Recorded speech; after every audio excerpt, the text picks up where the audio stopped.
again to everyone. I am Kathleen Kelly, the Artistic Director of ATC Studios. Welcome to ATC's presentation of Metamorphosis, Book 1. We are very excited to share this with you this evening. Tonight, you'll hear stories exploring the journey of cisgender, queer, non-binary, and trans people who experience menstruation or menopause. Each actor wrote their own monologue and based it on real-life experience. We hope to shine some light and perhaps enlighten you on a topic that's rarely talked about openly. Here are tonight's pieces in the order that they are being performed. Getting My Sea Legs by Tara Haight. Don't Sweat It by Maggie Tierney. Peter Pan Doesn't Menstruate by Logan Grace. An Uncontrollable Urge by Marianne Goodell. Mother Earth is a Disco Ball by Mariah Askew. My Everest by Susan Jane McDonald. So now we invite you all to sit back and enjoy the flow.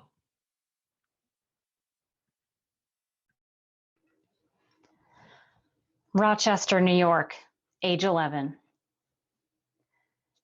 I start feeling like I'd eaten something bad, so nauseated.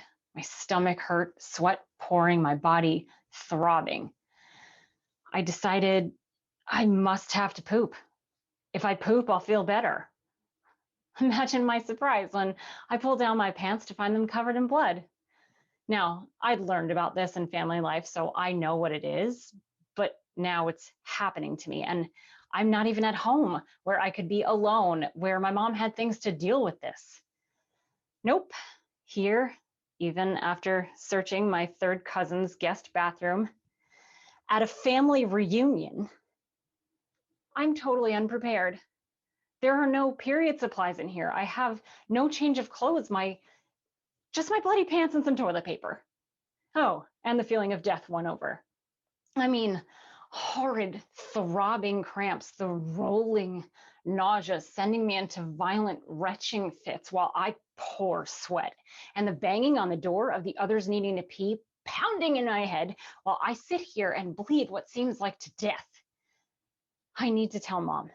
She has to know a way to make me feel better, but I don't want to leave the bathroom. That would mean wading through an endless sea of distant and close relatives, many of whom I'm meeting for the first time. I wad up toilet paper and stick it in my wet, bloody pants. Not sure why, considering I'm not protecting them from anything they haven't already been drenched by. I mean, seriously, it looks like a crime scene down there. I get up to leave and immediately turn back around to the toilet to puke. It must have been realized that I was the only one unaccounted for and therefore must be the one hogging the bathroom, because the next bang on the door is followed by my mom's voice. Tara, you in there? Yes. Are you okay? Can you let me in, honey? It's Mom. Yeah. I unlock the door. She comes in and I tell her what happened. Her breath catches in her throat for a second and she smiles, then quickly tries to hold back the smile I've already seen. So much for making me feel better. Oh, honey, you got your first period. Glee in her voice.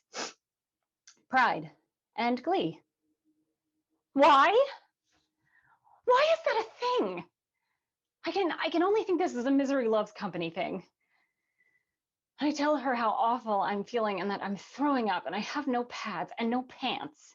She says, wait here, she'll get the stuff, she'll fix it. She comes back with pads, tampons, Pamprin, my bathing suit, and someone else's sweatpants.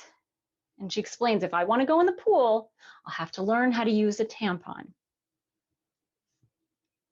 I'm beyond terrified. I mean, she explains how to hold it and insert it, and I try because I love pools and it's 90 degrees out, but it feels like it's tearing up the flesh inside my vagina. So that and the fact that I don't trust that it won't leak and leave a blood trail in the pool water leaves me with a 2-inch thick pad that reaches from above my tailbone to my belly button, poking out of my underpants, and me trying desperately to hide it all with foreign sweatpants and the smell of blood frozen in my nose.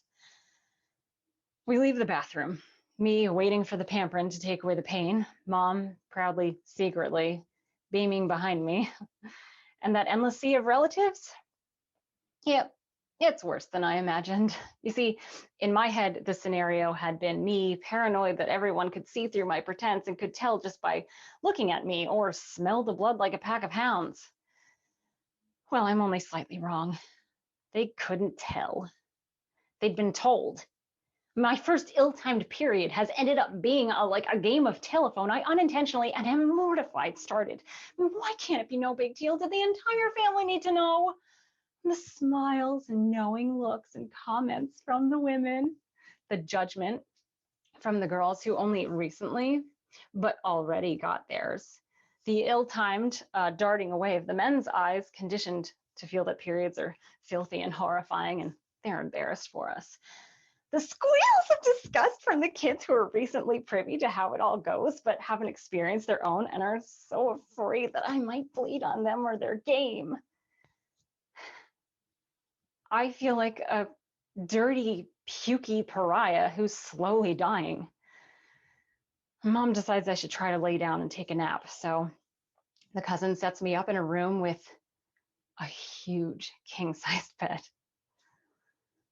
a water bed. I'd never gotten seasick until that moment, so another first. Seasick in bed. Awesome. Little did I know, this was just the beginning of the joys of maidenhood I was so honored to have achieved. You see, the second day brings a feeling of a celestial black hole between my legs. Get the heating pads, lady cramp drugs, and water beds the hell away from me. Just give me an ice pack. Shit, throw me out in the snow and show me your stash of naproxen. I PMS quite heartily. Just prior to bleeding, I get a strong loathing of others, which, when timed out perfectly with my mom's menopause over the years, is a holy shitstorm and should be qualified as a natural disaster. Then, after the bleeding stops, I get extremely depressed and loathe myself. And the acne doesn't help. I mean, what the fuck? Wasn't this supposed to stop after puberty? Dude, it's worse. But I have to tell you, I am worshiping the women who invented the new period panties. Thank you. Thank you for the freedom from the bulk in my pants and having to use that purse that people keep mistaking for a diaper bag. By the way, for those of you who don't know about these, you're welcome. And through all this, though, I have some pretty significant questions that I think all humans should be asking themselves. Why do we teach young women that periods are a fucked up combination of superior and disgusting? We're not worthy, not really women if we haven't gotten it yet, and yet we're disgusting if we break a leak or have our own special, unfortunately unavoidable odor. We're fat when we get a few extra pounds of our retained water, giving us our freshly baked muffin top.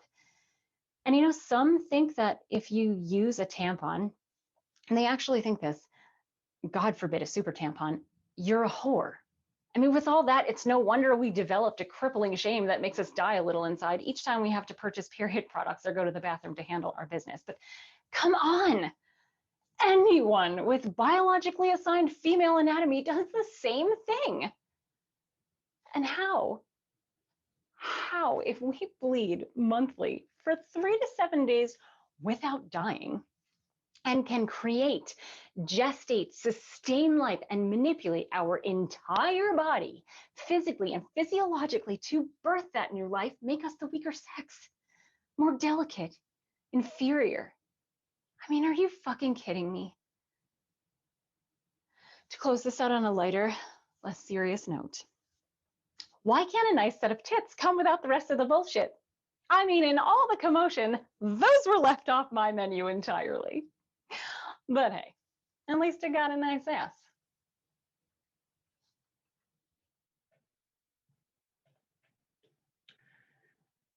I know the purpose of this retreat is to talk about things that make us feel vulnerable and uncomfortable, to stretch and grow. I'm Maggie, And I've always been uncomfortable talking about female issues. So I wrote this letter to you and to me. That's what we were supposed to do. I never wanted a period. Yuck. But then I decided I didn't want to be the only one not having one. Bad periods, bleeding, migraines, days in bed. Then in my 30s came a 10-pound fibroid tumor.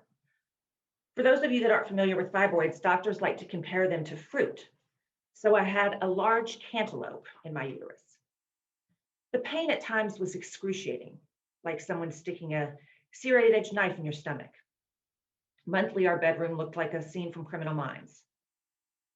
Dozens of designer outfits sent to the fashion graveyard, saturated in blood. Something had to be done. After seeing several women doctors who all told me that I would need a hysterectomy, one of them told me my uterus was really just a garage for a baby, to which I replied, well, I'm still in my 30s and maybe I want to put a car in the garage. I finally found a lovely male doctor who agreed to do a myomectomy, which would leave me my uterus and the option of having a child. Now, I didn't even know if I wanted one, but I wanted the option. I don't like chocolate, but tell me I can't have it. I'm eating Ghirardelli all day, every day. 6 hours, 14 transfusions later, the cantaloupe is gone. The surgeon that did the operation says it was one of the most difficult and harrowing ones he's ever done, out of thousands. Leave it to me. Because the surgery was so rough and my uterus had been so compromised, not wise to carry a child. No Mercedes in the garage for me. Time passes. Things are good. Just when you thought it was safe to go back in the water, the bad bleeding starts again. The tumors are back. Now it's a grapefruit, a lemon, and 2 limes. My uterus is a fruit stand. I'm just a regular Harry and David. 99% of fibroids are benign, but there's one very rare type of cancer that's in the 1%, and it's deadly. My uterus has won or lost. Hysterectomy. The tumors are benign. Sadness, but relief. I don't have a uterus. My doctor reveals that he has left my cervix and my ovaries. Oh, joy. My husband, the son of an OBGYN that delivered hundreds of babies, said he had no idea how many parts there were down there. Obviously, he's in finance. By leaving the ovaries, I would go through menopause naturally. Menopause. Who, me? I've never had a cavity. I never had the chicken pox. Oh, sure. I've seen the commercials with attractive women simulating the pottery wheel scene in Ghost and running through fields of wildflowers with golden lab puppies. But this would never happen to me. Oh no. What's happening? I'm in a callback. My head is sweating. My toes are sweating. My ass is sweating. My torso is so hot, you could fry an egg on it. I don't sweat. Even when I work out, my mother did not allow sweating. Oh no, now there's a wave of nausea, and I'm freezing. Am I hungover? No, this is called a hot flash, and they suck. Oh, and let's talk about the insomnia and the night sweats. So one night I rip off my beautiful La Perla pajamas. My husband looks thrilled. I said, don't even think about it. I'm just getting up to change and get more ice packs. And then the anxiety. I used to get on a 1,200-pound horse and jump 6-foot fences. I went skydiving. Now I'm afraid to jaywalk. But the real pièce de résistance is the mood swings. I am an even-keeled, rational person, passionate and sensitive. But this is a whole new level. 1 minute I'm fine. Then I'm weeping because the delivery man looks sad. Then I'm just rib shit pissed because there's a piece of popcorn on the floor. I'm 3 different people in one body. Am I preparing for a role in the remake of Sybil? I call a friend that's a psychiatrist and I say, am I having a psychotic break? No, she says, you're too old for that. It's menopause. Then my 20-year-old male doctor says to me he is sure that what I'm feeling The feelings are real to me. I should meditate. Well, here's what's real, you little piece of shit. I do meditate, and I want to put your fucking dick in a blender. Namaste. People keep saying it will get better. It's a phase. Please do not ever say that unless you have been through it and can say it and mean it. Otherwise, it's tantamount to going to a wake and saying to the person who has lost somebody that they are in a better place. Shut the fuck up. You do not know where they are. To those of you going through this, I am sending you love, hugs, and ice packs. To those of you that had made it through this and gotten out on the other side without killing anyone, hats off to you. Maybe you just hid the bodies somewhere good. To those of you that know anyone dealing with this, please be patient and kind and forgiving. To my incredible husband, who has not yet divorced me and stayed the course. Thank you, all of you, for sharing your stories and letting me share mine. The one good thing that has happened out of all of this is that our Con Ed bill is much lower. So now, if you'll excuse me, I need to go stick my head in the oven. I mean, the freezer. Fuck you, menopause. Did I mention I've never had a cavity?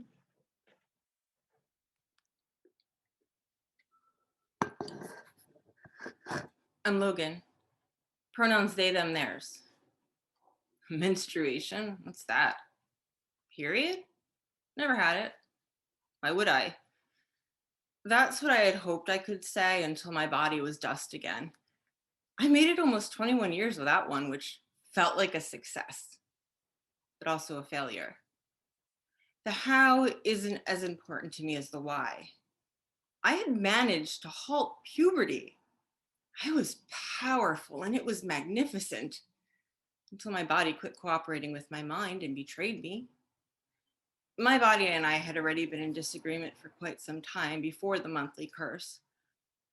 But menstruation meant war, and it would be a long one. It's just blood, said my uterus. Does it really matter where it comes from? Nose blood, self-inflicted wound blood, vagina blood. Who cares about specifics? I do. That blood meant that I was a woman and I wasn't ready. I'd never be ready. Why didn't anyone ask me first?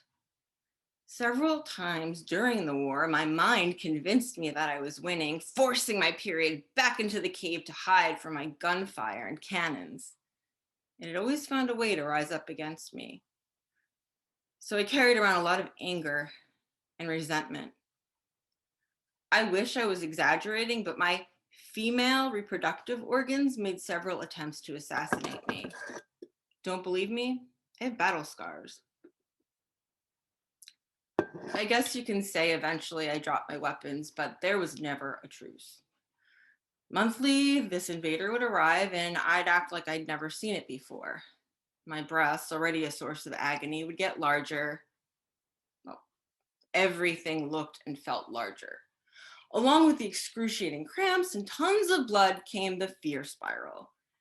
Every single month, my partner, a friend, or therapist would have to remind me that the physical changes which accompanied the intruder were temporary and quite normal, because I'd forget and the entire chain of events would repeat. I would have been in a rush to get to menopause, but that meant speeding up the aging process. And contrary to popular belief, I wasn't even a woman yet. If anything, I was more like Peter Pan and was never going to physically change or grow up. There was just one problem. Peter Pan doesn't menstruate. Then came the astounding self-realization that I'd never be a woman because I wasn't female. Not all people who menstruate are women, and not all women menstruate at all, ever. I was transgender and non-binary, feeling neither man or woman, but definitely not woman. New discoveries just kept coming my way. Little by little, I found some of the lost puzzle pieces and put them together. My sex was female, but my gender was not. everyone got it all wrong. They kept handing me the wrong maps. I was lost for so many years. Once I reached my destination, not only did my feelings about my body and periods and most things make sense, but I learned I had way more autonomy over my body than I thought. In 2018, I confidently and ecstatically said farewell to my breasts. Little did I know that my periods would start to cause me a whole new level of anguish. I was out as trans and non-binary, but the world, or at least most of it, didn't see me. I was invisible. Periods, tampons, pads, all of it would invalidate me because, as I stated before, Peter Pan doesn't menstruate. On second thought, nobody really knows that for sure because people don't walk around with their hygiene products on display for all to see. Society makes it very clear that periods are a female thing and only a female thing. This tremendous amount of shame began to follow me on every trip to buy pads and tampons. I'd pretend they were for my imaginary girlfriend, afraid one might fall out of my backpack at work, rehearsal, a party, or even worse, the men's room. If my straight or gay male friends saw, would it change the way they perceived me? Erase whatever parts of me felt masculine or boyish? I was still pretending that I don't menstruate because, well, obviously I wasn't supposed to. I would love to tell you that I've made peace with Aunt Flo, the curse, the crimson wave, my menses, but I'd be lying. I've gone on testosterone and rejoiced in its disappearance. I've gone off testosterone and nearly drowned in a puddle of my own misery as the intruder returned. And with a colossal amount of shame, I went to a gynecologist asking for birth control to stop my period. Now, this doctor fully understands why I ask, but to this very day refers to me as she and her. Every day I work a little harder to give myself permission to be as unapologetic and as authentic as possible in this world that has attached gender and shame to most things having to do with bodies. I'm finding abundant love and compassion for that little lost boy because they were right all along, and it will never be their fault that most of the world continues to get it wrong.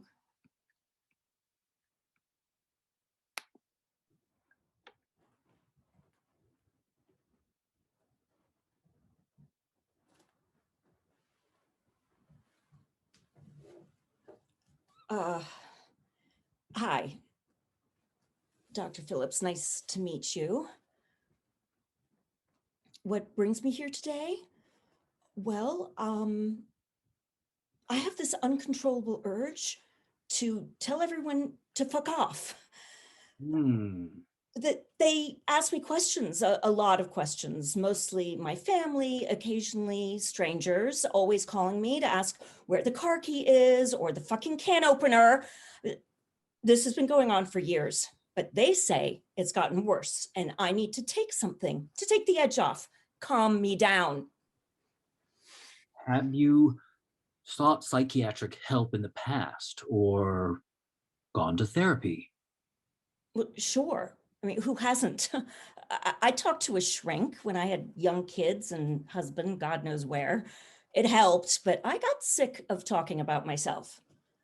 I think at this point, I would rather just take a fucking pill.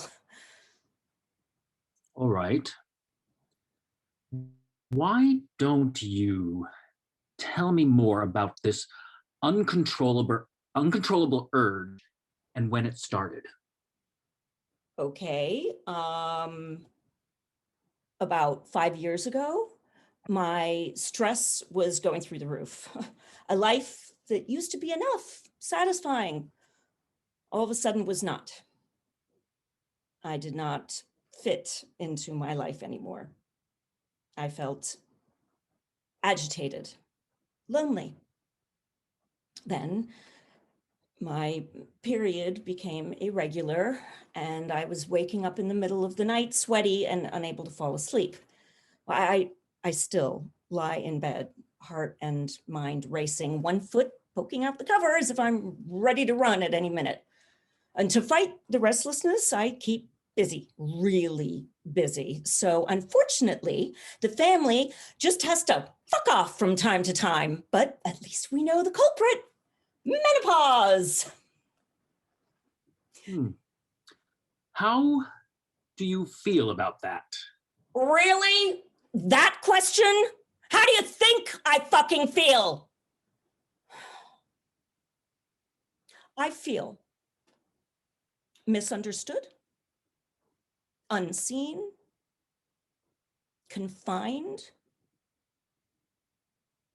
I'm changing, but everyone is still grasping for the old me. I saw a butterfly the other day. She was so majestic and free, but she had been confined in the disgusting little sack thing. How horrifying. But I read somewhere that little butterfly hormones give them the strength to bust free and spread their wings and then live their short lives. And Let's get back to how you feel unseen, that's confined. Doctor, I'm busting out of my cocoon. The real me is finally emerging.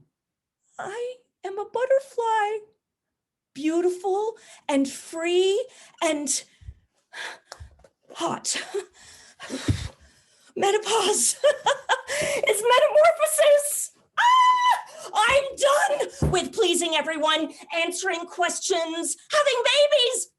Oh my God, did I just say that? Don't get me wrong, I love my family, but if they tell me to calm down one more time, well, they can just fuck off! Thank you, hormones, for my wings. I am ready to fly, risk, claim my space, and thank you, Doc. But now, just get out of my way, because I got shit to do and not a lot of time left. So, did you want a prescription for, Marianne? Fuck off!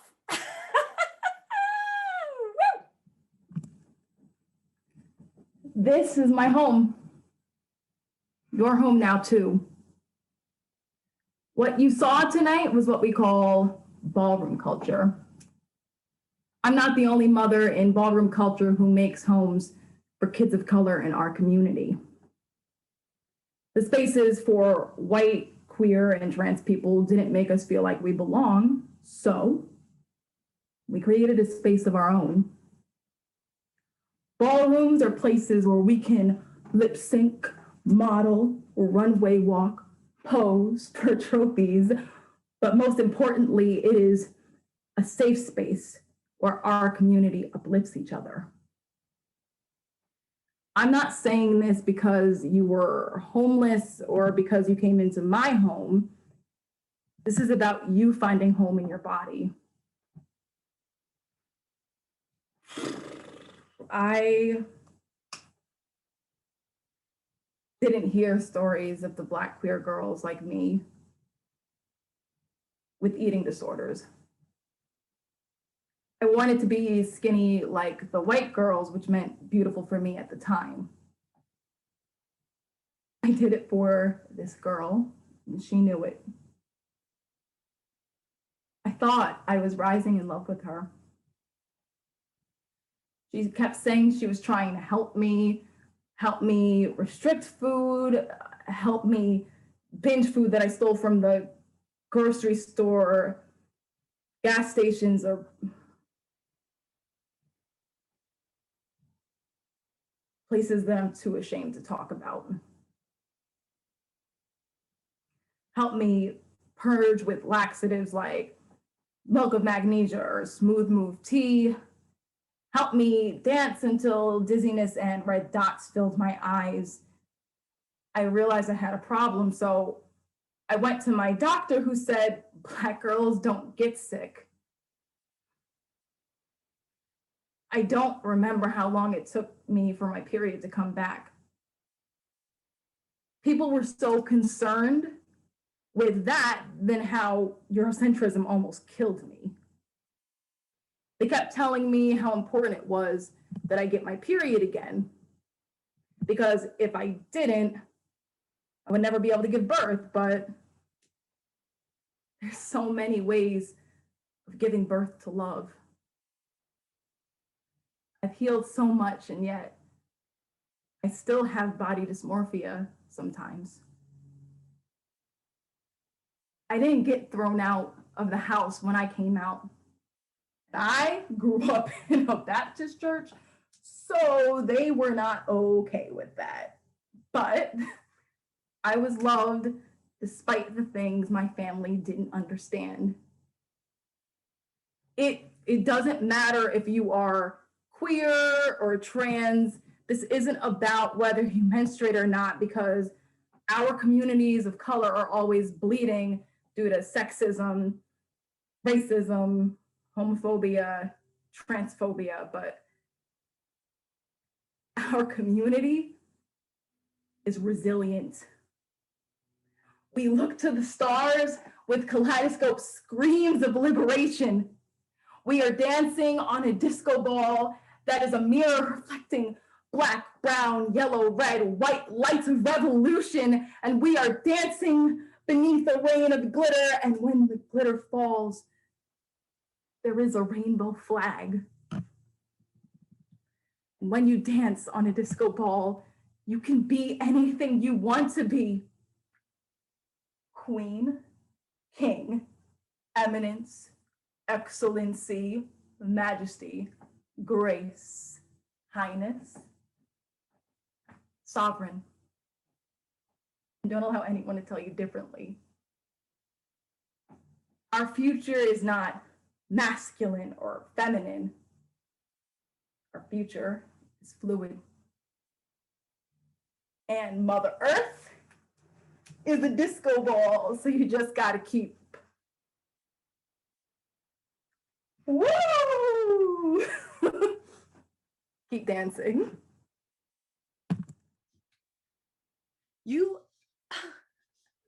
You called me a menopausal bitch. Why do you do that? Here's a question for you. Why is the word men even in menopause? Men have nothing to do with it. Unbelievable. Women are still being defined in the context of men. I know why you called me that. To make me feel guilty, because you know I'll apologize. I always do, right? I'm the problem. You're the victim, the saint coping with an out of control maniac. Poor you. Well, I am so tired of you using it to manipulate me. You have zero appreciation for what I've been going through. Menopause for me has been like hiking Mount Everest, but in a subtropical climate. My body generates this intense heat. Sweat gushes out of every pore. Even my eyes and vagina sweat. You like boxing, right? I'm like a boxer being brutalized, choking on my own blood, just trying to survive. There were weeks that I had my period, I had it every week, and then every 3 months, every 6 months, and now nothing. And cramps? Oh, honey. Days and days, I didn't want to drag myself out of bed. The estrogen in my body is racing up and down. It's a mind fucker. I mean, sometimes I feel possessed by a demon, and I don't know how to control it. Yeah, so sometimes I'm a little on edge. And sometimes I overreact when you ask me for the 20th time in an hour where your fucking eyeglasses are.